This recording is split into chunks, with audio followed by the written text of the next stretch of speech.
Sabi nga po dito, no? Ito po yung ating title. Spiritual Discernment in Decision Making. Huwag pala tayong minsan padalos-dalos ng pagdidesisyon. Minsan kailangan din pala natin unawain ang ating mga desisyon. Dahil marami po ang bumibitaw na hindi iniisip kung bakit sila bibitaw. Marami ang huminto, nawala, nagpakalayo-layo dahil nagdesisyon na lang sila. Hindi man lang ito yung parang tinignan nila, ano ba talaga yung bakit ako bibitaw? Bakit ako hindi maglilingkod? Sa palagay mo ba, pag hindi ka naglingkod, saan ka pupunta? Meron ka bang pupunta ang iba? Minsan din nila nakita yon. Kung alis ba ako sa pagsuserve ko, saan ako pupunta? Kung ihinto ba ako, ano mangyayari sa akin? Minsan din natin napansin, yung mga bagay na paglilingkod natin, nawawala dahil hindi natin naunawaan kung ito ba'y kalooban ng Diyos. Kaya yung kalooban ng Lord sa buhay natin, sa mga oras na ito, sino man yung pasuko na at bibitaw na, these words na ma-encourage kayo na salita ng Panginoon.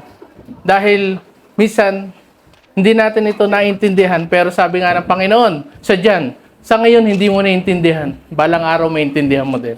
Ano man sitwasyon mo, parang ang hirap. Pero sabi ko nga, spiritual discernment, unawain mo mabuti ang pagdidesisyon mo sa buhay. Kasi the more na tayo nagdidesisyon, the more na tayo ay naglilingkod sa Panginoon, isang desisyon mo, isang pagkakamali rin. Pag sinabi mo, minsan wala nang bawian. Kasi katulad nito, nagdesisyon ka, parang namura mo o nagalit ka, kaya mo bang mabawi yung sinabi mo sa kapwa mo? Hindi mo na mabawi yun. Hindi mo na mabawi. Kundi dahil sa abag ng Panginoon, kaya lamang tayo nandirito. Kaya tayo nagkakaroon ng pagkakataon na makapaglingkod. Pumunta ka dito, hindi ko alam kung ano yung pinagdadaanan mo. Sa isang linggo na lumipas sa buhay mo, meron kang mga pinagdaanan. Meron ka talagang mga dala-dala sa buhay mo. Kasi naniniwala ko, hindi araw-araw mabuti ang buhay ng tao. Hindi madali ang naglilingkod sa Panginoon. Amen?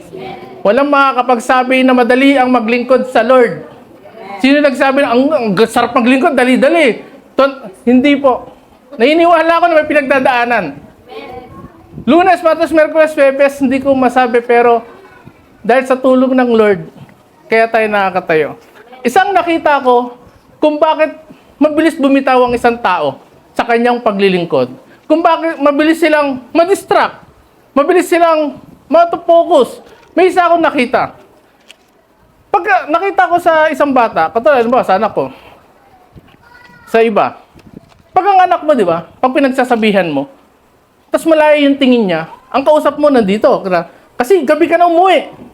Tapos gito na yan. Tapos yung isip ng anak mo, halimbawa, nasa Baclaran, nasa Mars, tapos parang hindi nakikinig. Kaya pag tinanong mo parang, ano, naintindihan mo ba? Oo lang siya. Pero sa totoo, wala siya naintindihan. Kasi nga, out of focus siya, hindi niya makita. Ngayon, ulit-ulitin mo. Minsan nga, ang magulang, minsan, paulit-ulit tayo nagpapangaral sa kanila, di ba? Lagi ko sinasabi sa iyo, anak, pag-aaral ka mabuti. Lagi ko sinasabi sa iyo, ang tatay mo, nagpapakatauba. Oo nga, ganito, ganyan. Pero, i-illustrate ko kung paano ang tamang paglilingkod sa Panginoon. Kailangan ko ng mga 8 artista. Maganda at gwapo. Yan. Ayan o, sa akin natin yan, ito, ano pa? Nakalimutan ko. Brother Peter. Ayan, Brother Peter. Kinamusta lang ako kanina, nakalimutan ko na eh. Ayan, ayan, dito si Brother Peter. Yung mga piling artista dyan. Ayan, dito. Ayan. Dito lang. Isa lang ang Jesus eh. Ayan, nandito, ayan. Hindi naman ipakita. Ayan, dito si Pastor Jose. Ayan. Tapos kailangan ko pa na isa. Ayan, ito. Ayan, dito tayo, ayan. Ayan. Dito ka, sa bandang dulo. Ay, saka pa, dito ka na lang, dito. Ayan. Isama ko na rin to si Magandang Binibini. Ayan. Ayan dito. Kailangan ko ng tabi po kayo. Kailangan ko pa 2 babae yon. At si Mars Maribit, pwede ka pa, Mars? Oo, sige, pwede Ayan. po. Saka si Mers Mera, yan. Hiramin ko lang. Mga artista lang naman. Yan. Oh, dito tayo. Yan. Dito ako sa kabila. Yan, oh. Yan dito. Yan. Oh, yan. Dito po kayong dalawa. Yan, dito po kayong dalawa. Yan. Yan, dito po kayo harap. Yan, dito, yan. Ayan. Ito si persecution mo, Ito si persecution mo. Siya yung naguhusga lagi sa'yo. Siya yung naguhusga. Bagay ako dun. Oo, bagay na Yan. bagay. Nakasgahan ko na lahat. Yan, naguhusga. Ay, hiramin ko pala si gwapo nito, no? Ayan. Yan. Ito si Inggitero, yung naiinggit sa'yo. Ano pangalan mo? Ano po, CJ? O, CJ yan. Ito kunwari, alimbawa lang na to, Inggitero siya. Ito naman sila, si Marites at Marisol. Pero hindi yun. Halimbawa lang. Sama ko na, wala na. Mga marks talaga yan Ngayon, ito yung boyfriend mo or girlfriend mo, yan. Sila yun. Yan. Ay, ramin ko to si ate, no? Ayan. Ayan. Ito yung Christian. Ando si Jesus. Ito yung persecution mo. Eh. Ngayon, dadaan ka. Yung persecution mo, mag-uusgaya sa'yo eh. Hindi ka ba nagbabago eh. Ganyan. Lagi yan taga-usig sa'yo. Lagi lagi hihila sa'yo. Pagdaan mo dito, may maiinggit sa'yo eh. Naglilipod ka. Yes, inggitero nga. Yan, nainggit sa'yo. Pagdating mo naman dito, yung Marites at Marisol mo, nagchichismisan ka. Pagpunta mo naman dito, yung boyfriend mo hadlang, yung girlfriend mo hadlang, patungo kay Jesus. Ngayon sa paglalakad mong ganito, hindi ka makapokus.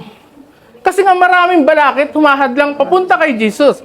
Halimbawa ito, siya. Ayan, tuksoy mo na. Ngayon, tutuksin siya. Tapos pumunta siya rito. Hindi naman Tapos mahirapan siya makapunta. Mga marites, i-chismis mo. O ngayon, Kilalang. pagdadaan ka rito, sabi sa verse, no? Ituon natin ang ating paningin kay Jesus. Ibig sabihin pala, i-focus natin ang paningin kay Jesus. Huwag kang titingin kay Marites Marisol, Inggitero. Dire-diretso ka lang. Kaya tumakbo ka nga eh. Huwag ka nang lilingon. Diretso lang. Ngayon, pag diretso mo rito, mahal ko si persecution eh. Dadalhin ko siya kay Jesus. Alam mo ba, kahit pinukan mo ako, pinipersecute mo ako, dadalhin kita kay Jesus. Dadalhin ko siya kay Jesus. Eh, yung Inggitero, mahal ko to eh. Kaya nga sabi, loving God, loving people. Hindi porkit nainggit sa'yo, hindi mo siya dadalhin sa Lord. Dadalhin ko to kay Lord, mahal ko to eh. Di, dyan na lang kayo.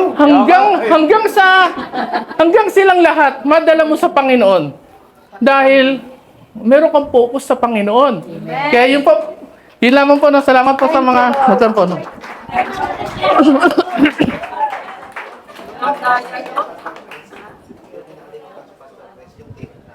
Yan.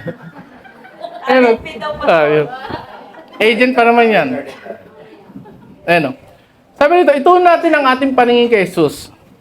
Marami ang humihinto, tumitigil dahil hindi nakapokus sa Lord.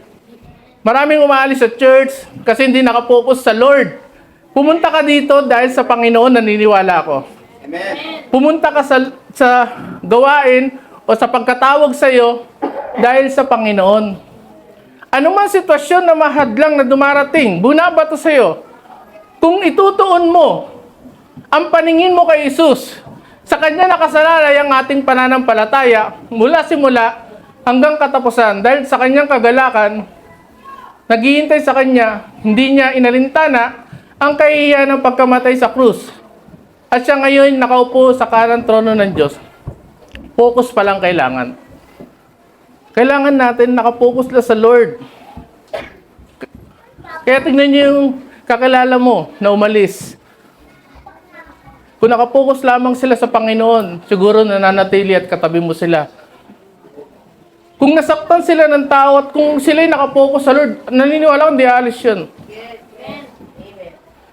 Kung sila'y meron silang pinagdadaanan, kung nakapokus sila sa Lord, hindi ka aalis, naniniwala ko. Kasi bakit? Nakatupokus tayo. Sabi ko, biruin mo ba nang bago ka makapunta kay Jesus, hindi yung pagdadaanan. Na may nang-persecute sa'yo.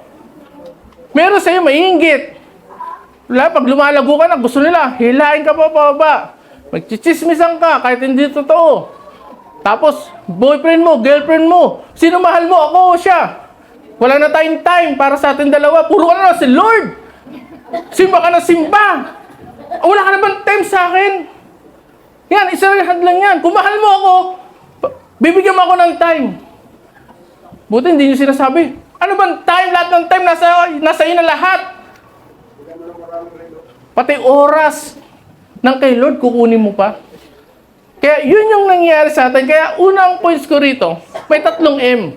Hindi yung sinabing 3 M, matandang mayamang madaling mamatay.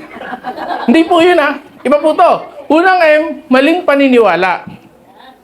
Sa maling paniniwala natin, kapag pinaniwalaan mo ang isang bagay na wala sa salita ng Panginoon, hindi ka makakatakbo ng ayon sa kalooban ng Diyos.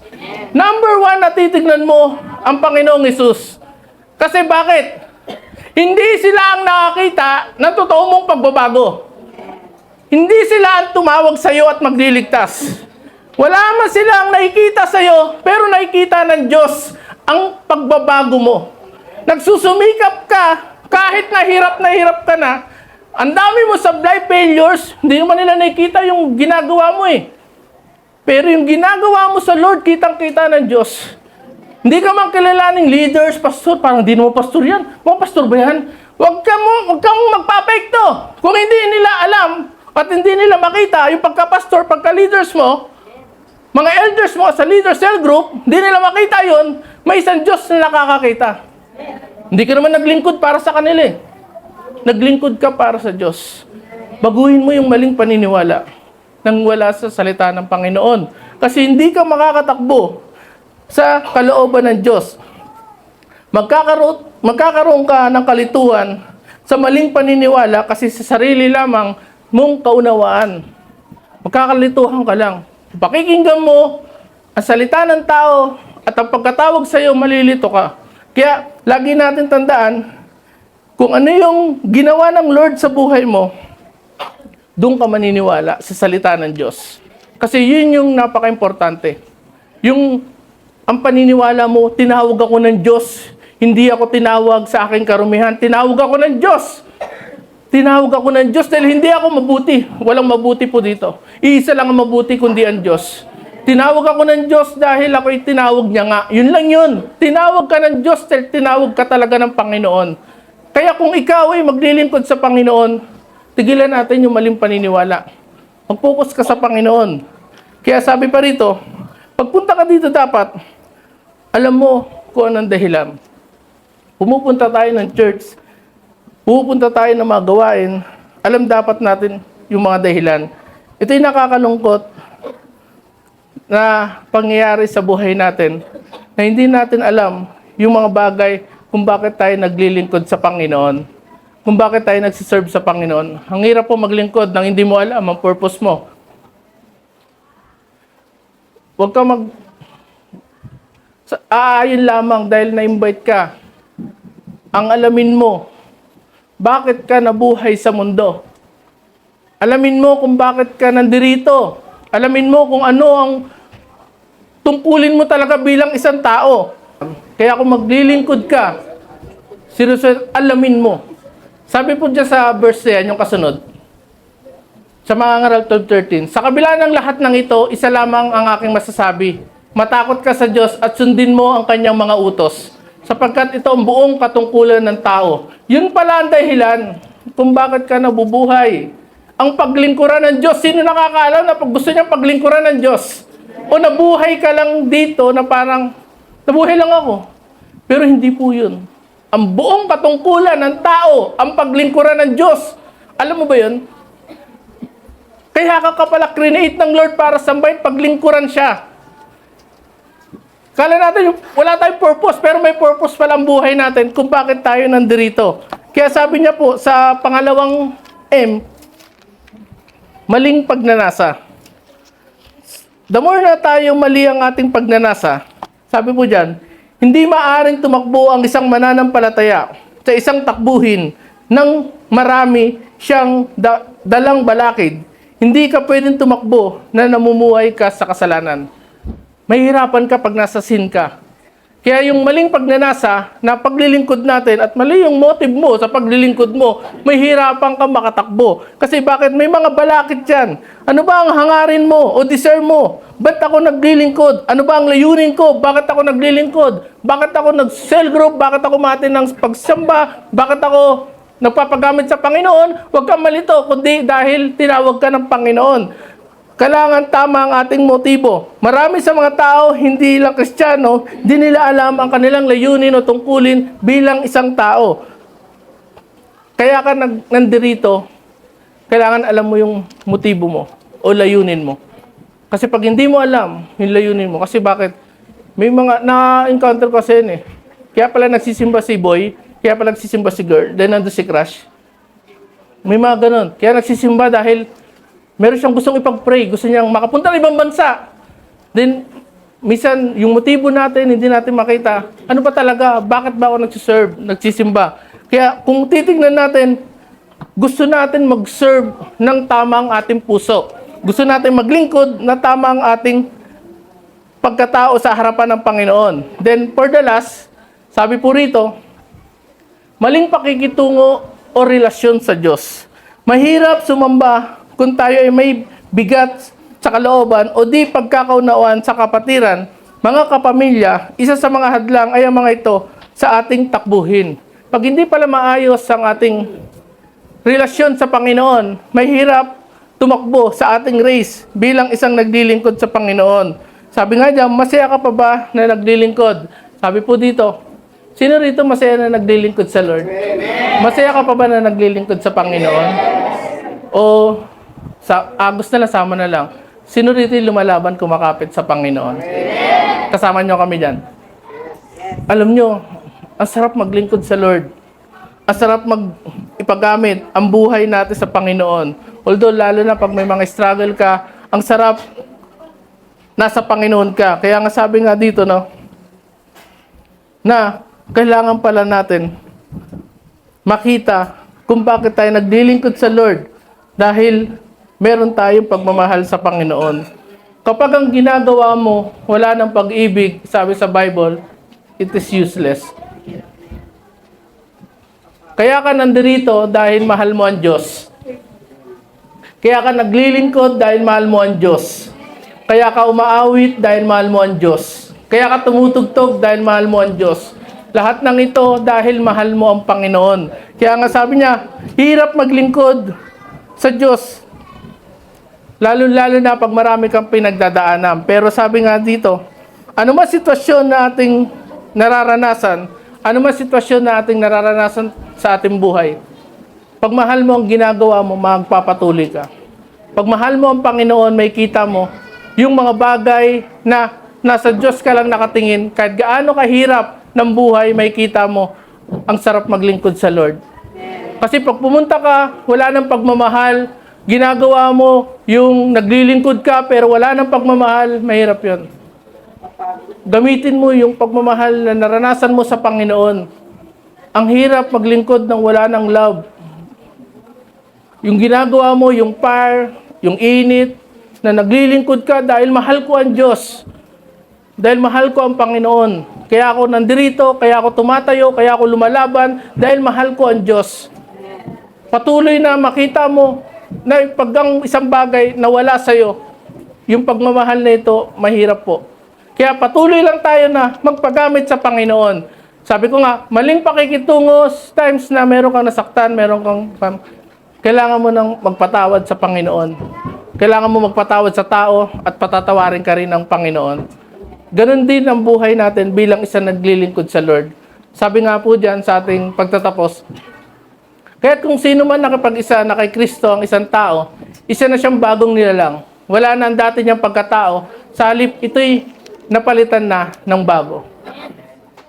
Lahat ng nararanasan mo sitwasyon sa buhay, lahat ng mga ginagawa mo ngayon, masusunod pa, magpatuloy ka lang sa iyong paglilingkod sa Panginoon. Dahil alam ng Diyos na ikay binago na. Ikay nakipag-isa na sa Panginoon.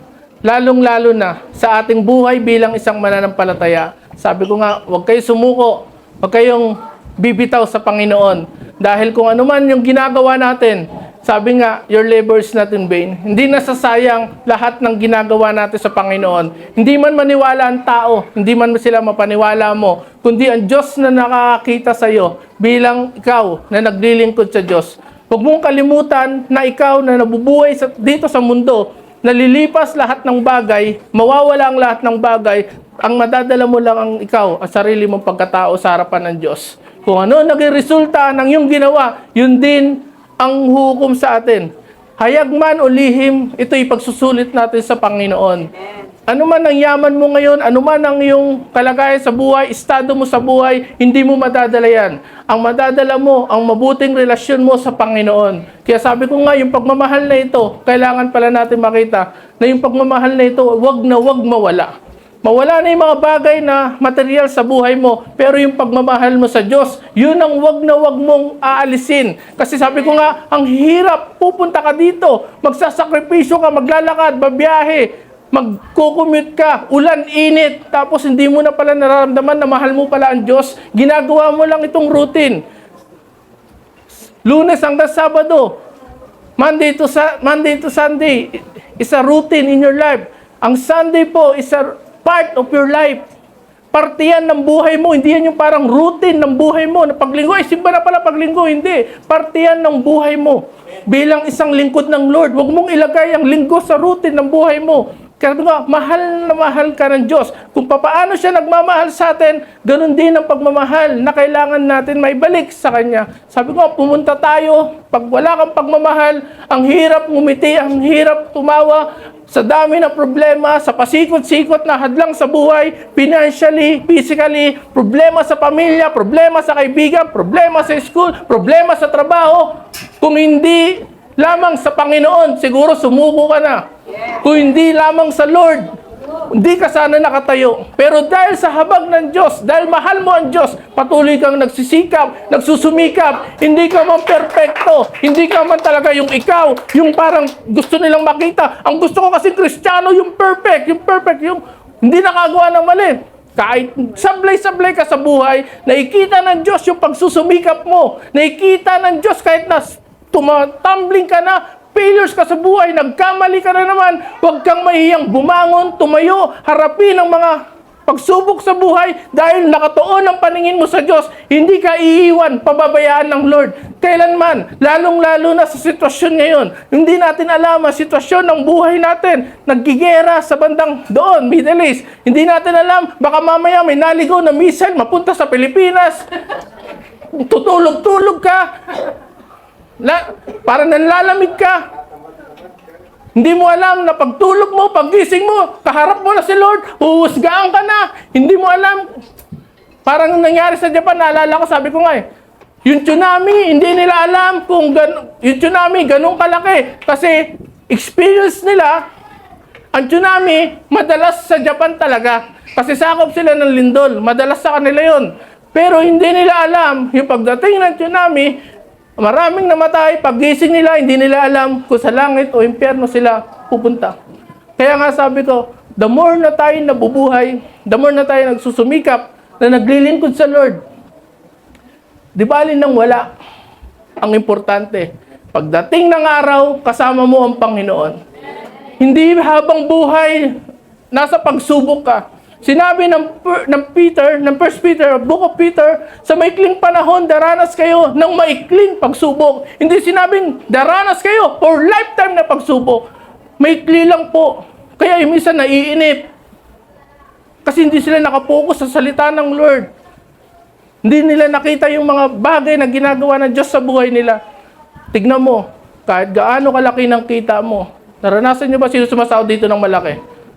Pag hindi mo ginagawa ang will ng Lord at di mo ginagawang will ng Lord sa buhay mo, kahit gaano ang meron ka, para lang butas ang bulsa mo. Ang mahirap, the worst na tayo'y nabubuhay, yung magkakaroon ka pa ng mga bagay na nalalayo ka sa Lord. Sikapin po natin na maging intact sa Panginoon, yung ating closeness sa Lord.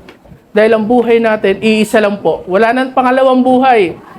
Wala na pong susunod na buhay. Pag nabuhay ka, hindi ka pusa para 13 ang buhay mo.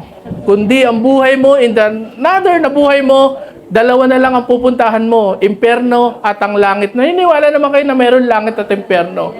At alam mo rin sa sarili mo, bilang ikaw ay mananampalataya, alam mong ikaw ay nasa Panginoon.